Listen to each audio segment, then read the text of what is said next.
नमस्कार मित्रांनो, स्वागत आहे तुमचं आपल्या मैत्रिणीच्या चॅनेलवर. मित्रांनो, माझं नाव सोनाली आहे.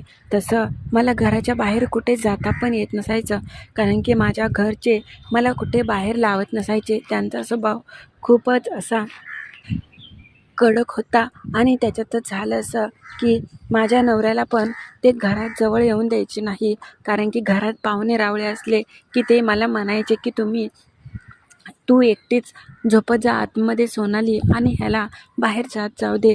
त्यावेळेस मात्र माझे घरचे म्हणायचे की पाहुणे रावळे आले की घरामध्ये असं एका खोलीत दोघांनी थांबू नये आणि सगळे पाहुणे रावळे नावं ठेवतील. त्यावेळेस मात्र माझा नवरा बाहेर असायचा अंगणामध्ये. मग संध्याकाळ झाली की तो पाठीमागून खिडकीतून यायचा आणि काय काय करायचा तीच कथा आज मी तुम्हाला सांगणार आहे. त्याच्या आधी जर तुम्ही नवीन असाल आणि आपल्या चॅनलला अजून लाईक आणि सबस्क्राईबच नसेल केलं तर प्लीज आता लगेच करून घ्या. आणि चला मग कथेला सुरुवात करूयात. नमस्कार मित्रांनो, मी सोनाली आहे घरात. तसं माझं लग्न नवीनच झालं होतं आणि महिनाभर झालं असेल, तरी मात्र माझ्या नवऱ्याला आणि मला मोकळी काही भेटायची नाही. आता आमचं घर एवढं काही मोठं नसायचं. घरामध्ये एकच खोली असायची आणि एका साईडला किचन आणि पुढे हॉल होता. मात्र माझे सासू सासरे थोडेसे जुन्या विचारांचे होते आणि आम्ही गावामध्ये राहायचो. तशी कशाचीच कमतरता नव्हती. मात्र घर खूपच लहान होतं आणि घरामध्ये पाहुणे खूपच जास्त असायचे. पाहुणे रावळे आले तर आमच्या घरचे मात्र माझ्या मिस्टरांना बाहेर झोपायला लावायचे आणि नवरा बाहेर झोपला की मला पण घरामध्ये करमायचं नाही. मात्र मी एकटीच माझ्या खोलीमध्ये असायचे. माझ्या नवऱ्याला माझ्याशिवाय दमच निघायचा नाही आणि एक रात्र जरी बाहेर थांबायचं म्हटलं तरी त्याला नको नको व्हायचं. मी त्यांना खूपदा म्हटले होते की आपण बाहेर कुठेतरी राहूया, मात्र मला पण हे पडत नव्हतं. आणि त्यावेळेस माझं नवरा मला म्हटलेला, आताच तर आपलं नवीन लग्न झालं आहे, असं जर मी घरात काय म्हटलं तर घरचे मला तर काय घरातून बाहेर काढतील कायमचे हाकलून. त्यावेळेस मात्र मी म्हटलं बरं ठीक आहे. मला पण चांगलंच आठवतं आहे, आठवडा झाला आम्ही काहीच केलं नव्हतं. लग्नाला काहीच दिवस झाले होते आणि अजून काही नसलं केल्यामुळे मला पण खूपच इच्छा झाली होती. मात्र त्याच्यात पाहुणे ते बाहेर होते. आम्ही सगळ्यांनी बसून जेवण केलं आणि मस्तपैकी गप्पा मारल्या. आणि संध्याकाळच्या वेळेस माझे सासू सासरे म्हटले, माझ्या नवऱ्याचं नाव संपत आहे, त्याला म्हटले की संपा, आज तू बाहेरच झोप. त्यावेळेस माझ्या नवऱ्याचा चेहराच पडला आणि त्याला खरंच बाहेर थांबायचं नव्हतं. त्यावेळेस मात्र काय करणार, घरच्यांसाठी तर हे करायलाच लागणार होतं. मात्र ते बाहेर झोपले होते. संध्याकाळ होत चालली होती आणि इकडे टी व्ही वगैरे बंद झालं. रात्रीच्या 10:30 वाजले असतील, 11. सगळे गाढ झोपेत होते.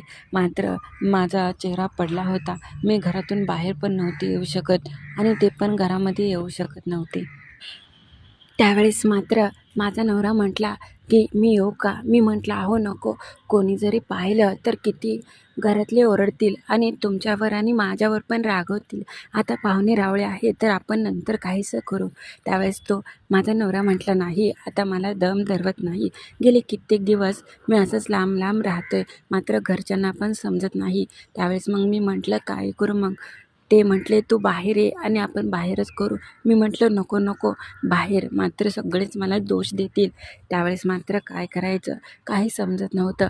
त्यांनी त्याच्या मित्राला फोन केला आणि म्हटले की अरे असं असं झालं आहे, काय करू? त्यांचे मित्र पण त्यांच्या हसायला लागले आणि म्हटले, तुला एवढा पण तू उतावीळ झाला आहे का?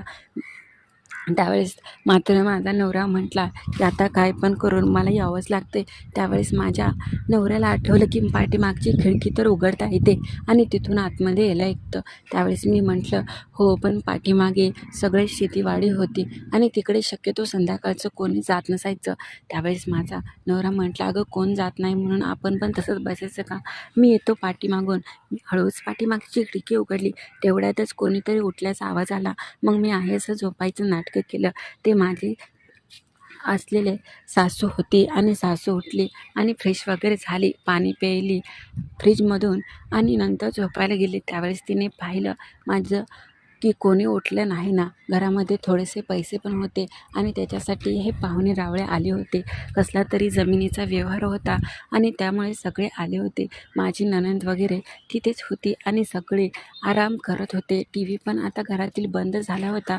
हे मला समजलं होतं की आता सगळे शांत झोपी गेले आहेत. त्यावेळेस मात्र मी विचार करत होते आणि मला पण झोप लागलेली. त्यावेळेस पाठीमागून ते आले आणि सरळ आत आले. मी म्हटलं, अहो कसे आलात तुम्ही? त्यावेळेस ते म्हटले, जास्त जोरात बोलू नको, घरातील कोणी पाहिलं तर मला चोरडा येतील. मी म्हटलं, नाही, तुम्हाला तर काय झालं काय माहीत. त्यावेळेस ते म्हटले की मी आठवड्याभरासाठी नंतर जर बाहेर गेलो कामानिमित्त तर मग काय मला खूपच तुझी आठवण येईल म्हणून मग मी आलो. त्यावेळेस मला खरंच खूपच हसू आलं. ते म्हटले, घरातील लाईट तेवढी आधी बंद कर. लाईट बंद केली आणि मला मिठीत घेतलं की किती दिवस मला तरसायला लागतं. ह्याच्या आधीच रोज आपण आनंद घ्यायचो. मात्र त्यांनी मला जवळ घेतलं आणि मला जवळ घेतल्या देऊ लागले ना आनंद. मी म्हटलं की तुम्हाला एवढं डोकं कसं काय चालतं, खिडकीतून येला. त्यावेळेस ते म्हटले, माझं तुझ्यावर खरं प्रेम आहे ना, त्यामुळे मी स्वतःला थांबवू शकत नाही तुझ्यापासून लांब. मग काय ते तिथे चालू झाले आणि मला रात्रभर त्यांनी खूप प्रेम केलं. त्यांच्यामध्ये एक वेगळीच आपुलकी होती आणि पहाटे उठून ते हळूच बाहेर गेले. मात्र हे चालू झालं होतं. सकाळी सगळे उठले आणि फ्रेश वगैरे झाले. त्यावेळेस माझे सासरे आणि नंदबाई सगळे हसत होत्या माझ्याकडे बघून आणि माझ्या नवऱ्याकडं. मी पाहिलं त्यांना तर ते पण खाली मान घालून अगदी बसले होते आणि त्यांच्या चेहऱ्यावरचा रंग उडलेला होता. त्यावेळेस मी त्यांना विचारलं, अहो काय झालं आहे, एवढे का तुम्ही असे शांत बसला आहात? त्यावेळेस मात्र माझ्या नणंदबाई म्हटल्या की काय हो वहिनी, तुम्हाला वाटतं का आम्हाला काही माहीत नाही?